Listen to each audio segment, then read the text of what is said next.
Salut les amoureux du droit, j'espère que vous allez super bien. Aujourd'hui, je suis en pleine euphorie de vous retrouver dans cette nouvelle vidéo dans laquelle on va parler de la hiérarchie des normes.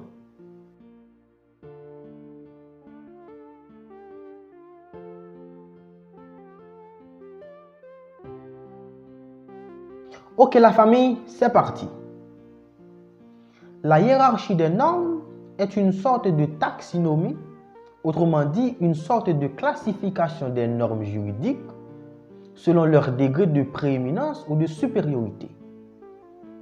Cette classification est faite dans une pyramide qui a été élaborée par le juriste austro-américain Hans Kelsen. Selon Hans Kelsen, pour qu'il y ait un bon état de droit, il faut que les normes juridiques soient hiérarchisées afin d'éviter qu'elles entrent en conflit.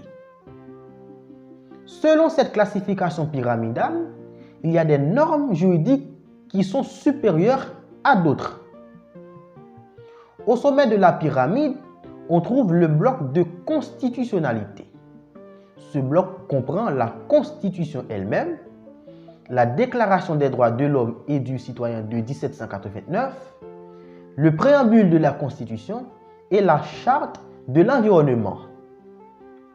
Vient ensuite le bloc de conventionnalité. Ce bloc comprend les accords et les traités internationaux. Les traités internationaux, ce sont des conventions conclues entre plusieurs États en vue de produire des effets de droit dans leurs relations mutuelles. Viennent après les lois organiques. Les lois organiques, ce sont des lois qui complètent la Constitution. Généralement, elles sont prévues par la Constitution elle-même.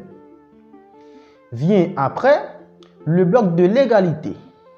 Ce bloc contient les lois.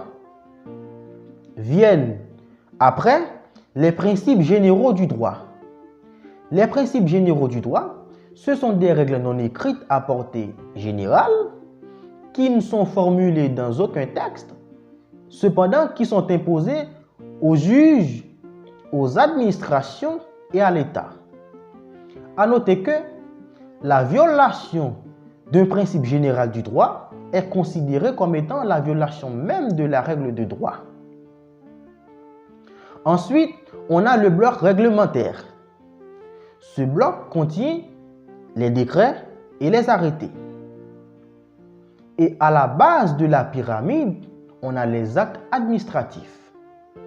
Les actes administratifs, ce sont des actes émanant des autorités administratives, comme les circulaires et les directives. J'espère que vous avez tout compris. Si c'est le cas, n'hésitez pas à vous abonner à la chaîne et à activer la cloche de notification pour ne rater aucune de nos prochaines vidéos. Et si vous n'avez pas tout compris, n'hésitez pas à me poser des questions dans les commentaires.